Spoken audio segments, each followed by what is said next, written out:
Kristen Marketing. Later on the soundstage, here again is Myrna Moore. In the 80s, it was all the rage. But with the dawn of a new decade, breakdancing quietly disappeared from the spotlight. Now, more than 20 years later, a new generation of dancers is bringing back the dance and breaking through old boundaries. When you're in a cypher, it's those moments where the music is hot and the vibe and energy is so hot, you're not thinking at all. Your mind totally lets go and completely lets your body take over. I call it the enlightenment. It's very rare. It's a special moment. When you reach that peak, and when you're dancing and you're free and there's just no thought, your body is just moving, you're enlightened.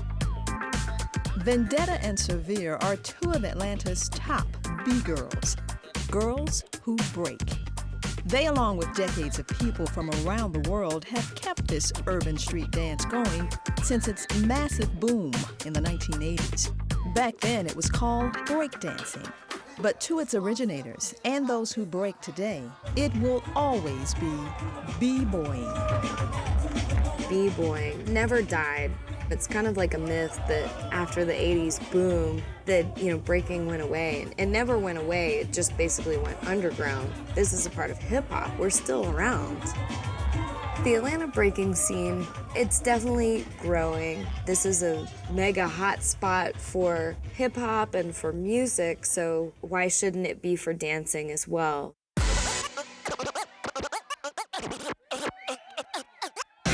B-boying started in New York in the 70s, devised by rival gangs as a nonviolent means to settle differences and assert dominance.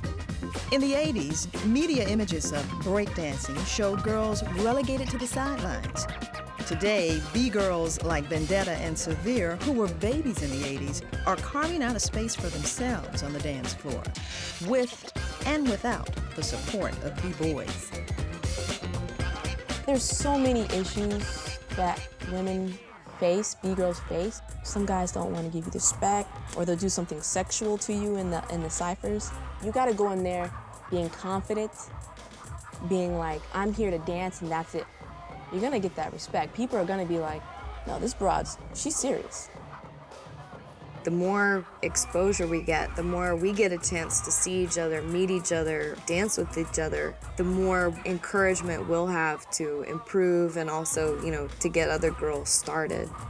It's all about balancing and holding your weight at different angles. If you can do that, then you're straight. I'm hoping that that's kind of like a wake-up sign for the B-boys in this community. Better step your game up, you're gonna get smoked by a girl. Earning the title B-girl doesn't come easy. Moves like air flares, coin drops, and freezes require athleticism and years of practice. But for these B-girls, it's worth it. Being a B-girl definitely means you're a warrior. You really have to fight for it. It can be very discouraging. It's not easy. You have to be willing to constantly bang yourself up, take the bruises. B-girling has given me so much self-confidence. I can walk into any situation and be like, well, I'm a B-girl, can you stand on your head?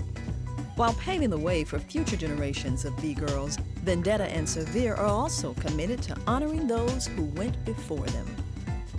In 2006, inspired by the book We Be Girls, Vendetta and Severe produced a series of B-girl-centered events across Atlanta, culminating in a battle like no other this city has seen, complete with 3 female judges and a surprise celebrity guest. The reason why Severe and I really put together this event, it's all about acknowledging the women that came before us. To have Baby Love here, she was the first lady in Rocksteady, and by far the first face that you saw as a B-girl around in the 80s. All right? Just to have her is another link to the 80s. I want these kids to be like, wow, okay, B-boying, and there's the B-girls. It has evolved so much from when I started dancing 20 plus years ago, and I could not even imagine doing the things that I see the women doing. In physical form, these women are holding their own against the men. Like an unending spirograph, the dancers are still spinning. B-boys and B-girls, confident in their art and their strength, rocking the beat. I am one of the many women that defy that statement that women can't do this or that. And when you see me dance, I defy that rule. It's not about whether you're male or female. It's not about whether you're white or black or Asian. It's about what you can do on the floor.